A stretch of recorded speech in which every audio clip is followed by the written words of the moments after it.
ଗୋଟିଏ ଗାଁରେ ଦୁଇ ଜଣ ସାଙ୍ଗ ରହୁଥିଲେ। ଜଣଙ୍କର ନାଁ ରାଜୁ ଏବଂ ଆଉ ଜଣଙ୍କର ନାଁ କେଶବ। ସେ ଦୁଇ ଜଣଙ୍କର ବନ୍ଧୁତା ଏପରି ଥିଲା କି ଗାଁର ଲୋକମାନେ ସେମାନଙ୍କର ବନ୍ଧୁତା ଦେଖି ବହୁତ ଖୁସି ହେଉଥିଲେ। କେଶବ ବହୁତ ଈଶ୍ୱର ବିଶ୍ୱାସୀ ଥିଲା। ସେ ଭଗବାନଙ୍କୁ ବହୁତ ମାନୁଥିଲା। ହେଲେ ରାଜୁ ବହୁତ ପରିଶ୍ରମୀ ଥିଲା। ସେ ଦୁଇ ଜଣ ଚାଷ କରିବା ଲାଗି ଗୋଟେ ଚାଷ ଜମିଟିଏ କିଣିଲେ। ସେ ଦୁଇ ଜଣଙ୍କର ମୁଖ୍ୟ ଉଦ୍ଦେଶ୍ୟ ଥିଲା ଚାଷ କରି ବହୁତ ଟଙ୍କା ରୋଜଗାର କରିବାର। ରାଜୁ କେଶବକୁ କହିଲା, ଆଚ୍ଛା କେଶବ ଭାଇ, ଶୁଣ, ଆମେ ଯଦି ଆମ ଜମିରେ ବହୁତ ପରିଶ୍ରମ କରିବା ନା, ଦେଖିବ ଆମ ଫସଲ ବହୁତ ଭଲ ହେବ। ବୁଝିଲ ରାଜୁ ଭାଇ, ଭଗବାନ ଯଦି ଚାହିଁବେ ନା, ତାହେଲେ ନିଶ୍ଚୟ ଆମେ ସଫଳ ହେବା।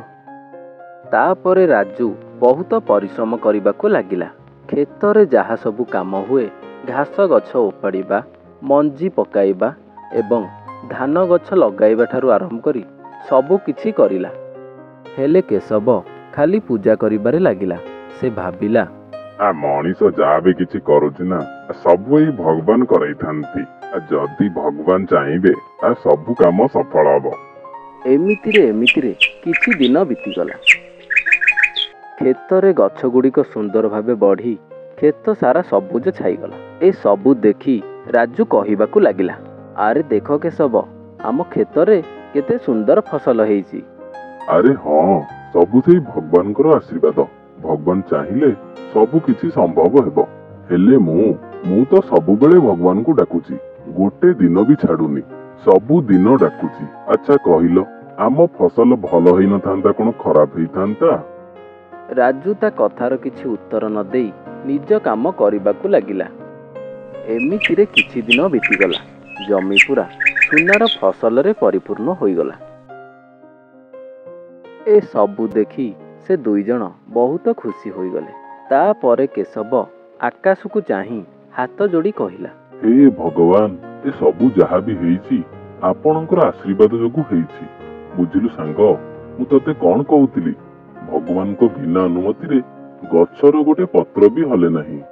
ଆଜି ଦେଖିଲୁ ନା, ତାଙ୍କ ପାଇଁ ଆଜି ଆମ ଫସଲ କେତେ ସୁନ୍ଦର ହେଇଛି।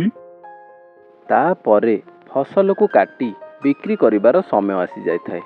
ତାପରେ ସେମାନେ ସାହୁକାରକୁ ଶସ୍ୟ ଗୁଡ଼ିକୁ ବିକ୍ରି କରି ସାହୁକାର ଠାରୁ ବହୁତ ଟଙ୍କା ଆଣନ୍ତି। ସେ ଟଙ୍କାକୁ ଭାଗ କରିବା ପାଇଁ ବହୁତ ବଡ଼ ସମସ୍ୟା ସୃଷ୍ଟି ହେଲା। ପ୍ରଥମେ କେଶବ କହିଲା, ବୁଝିଲ ରାଜୁ, ଆଜି ଭଗବାନଙ୍କ ପାଇଁ ଆଜି ଆମର ବହୁତ ଟଙ୍କା ଲାଭ ହୋଇଛି। ଚାଲ ଆମେ ସେ ଟଙ୍କାକୁ ଆମ ମଧ୍ୟରେ ଭାଗ କରିଦେବା। ଦେଖ ଭାଇ, ମୁଁ କ୍ଷେତରୁ ହଳ ଠାରୁ ଆରମ୍ଭ କରି ଫସଲ କଟା ଯାଏଁ ସବୁ କାମ କରିଛି। ମୋର ପରିଶ୍ରମର କିଛି ତ ମୂଲ୍ୟ ରହିବା ଦରକାର ନା। ମୋତେ ଭାଗରୁ ଅଧିକାଂଶ ଟଙ୍କା ପାଇବା ଦରକାର।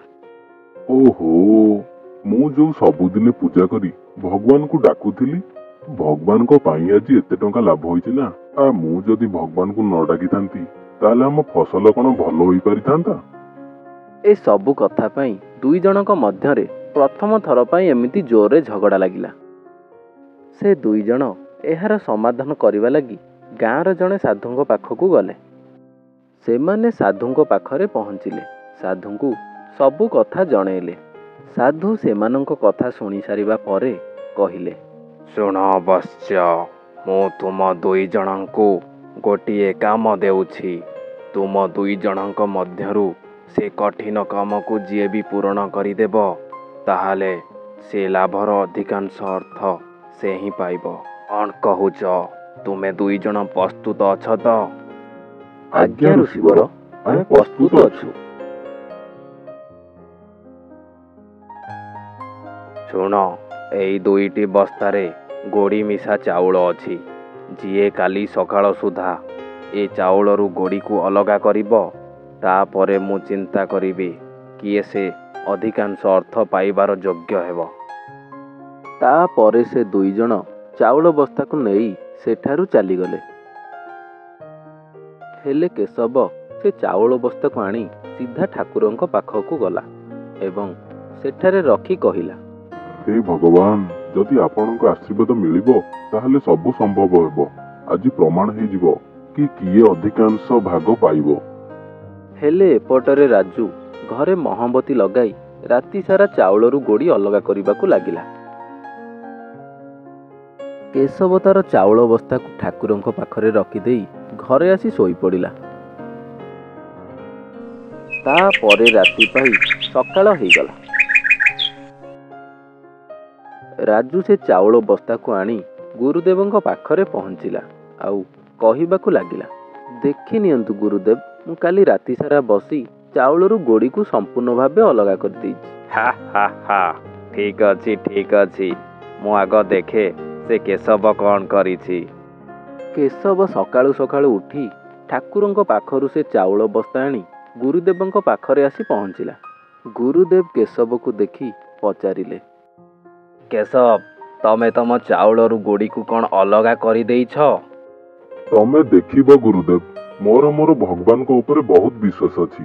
ସେ ମୋର ସବୁ କାମ କରିଦେଇଥିବେ। ତମେ ଦେଖିବ, ଭଗବାନ ମୋର ଚାଉଳରୁ ଗୋଡ଼ିକୁ ଅଲଗା କରିଦେଇଥିବେ। ଆଚ୍ଛା, ତାହେଲେ ଏମିତି କଥା, ତାହେଲେ ଦେଖିବା।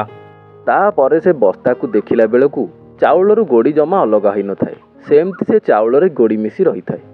ଏ ସବୁ ଦେଖି ତ କେଶବ ବହୁତ ଆଶ୍ଚର୍ଯ୍ୟ ହୋଇଯାଏ ଆଉ କହେ, ଆରେ ଇଏ କ'ଣ? ମୋ ଚାଉଳରୁ ଗୋଡ଼ି କ'ଣ ଅଲଗା ହେଇନି? ମୁଁ ତ ଭଗବାନଙ୍କ ପାଖରେ ବହୁତ ପ୍ରାର୍ଥନା କରି ଆସିଥିଲି। ଏମିତି କେମିତି ହେଇଗଲା? କେଶବ ଶୁଣ, ଭଗବାନ ମନୁଷ୍ୟକୁ 2ଟି ହାତ 2ଟି ଗୋଡ଼ ଦେଇଛନ୍ତି। ଏହା ହେଉଛି ଭଗବାନଙ୍କର ସବୁଠାରୁ ବଡ଼ ଆଶୀର୍ବାଦ। ତେଣୁ ଏ ସଂସାରରେ ଆମକୁ କର୍ମ କରିବାକୁ ହେବ। କର୍ମ ହିଁ ଭଗବାନ। ଯଦି ଆମେ କର୍ମ କରିବା ତାହେଲେ ଭଗବାନଙ୍କୁ ଆମେ ନିଶ୍ଚୟ ପାଇବା। ଯଦି ତମେ ରାଜୁ ସହିତ ମିଶି ତମ କ୍ଷେତରେ ପରିଶ୍ରମ କରିଥାନ୍ତ ତାହେଲେ ତମର ଫସଲ ଆହୁରି ଭଲ ମଧ୍ୟ ହେଇଥାନ୍ତା। ତେଣୁ ଭଗବାନଙ୍କ ଉପରେ ବିଶ୍ୱାସ କରି ସବୁ କାର୍ଯ୍ୟକୁ ଛାଡ଼ିଦେବା ଠିକ୍ ନୁହେଁ। ଆମକୁ କର୍ମ କରିବାକୁ ମଧ୍ୟ ପଡ଼ିଥାଏ। ତାହେଲେ ଯାଇ ଆମେ ସଫଳ ହୋଇପାରିବା। ଗୁରୁଦେବଙ୍କ ମୁହଁରୁ ଏସବୁ କଥା ଶୁଣି କେଶବ ତାର ଭୁଲ ବୁଝିପାରିଲା। ତା ପରଠାରୁ କେଶବ ରାଜୁ ସହିତ ମିଶି କ୍ଷେତରେ ବହୁତ ପରିଶ୍ରମ କରିବାକୁ ଲାଗିଲା। ତାପରେ ଫସଲରେ ମଧ୍ୟ ଅଧିକ ଲାଭ ହେଲା। ସେ 2 ଜଣଙ୍କ ମଧ୍ୟରେ ଏଥର ଟଙ୍କା ପଇସାକୁ ନେଇ ଝଗଡ଼ା ସୃଷ୍ଟି ହେଲା ନାହିଁ। ସେବେଠାରୁ ସେ 2 ଜଣ ବହୁତ ଘନିଷ୍ଠ ସାଙ୍ଗ ହୋଇ ରହିଲେ।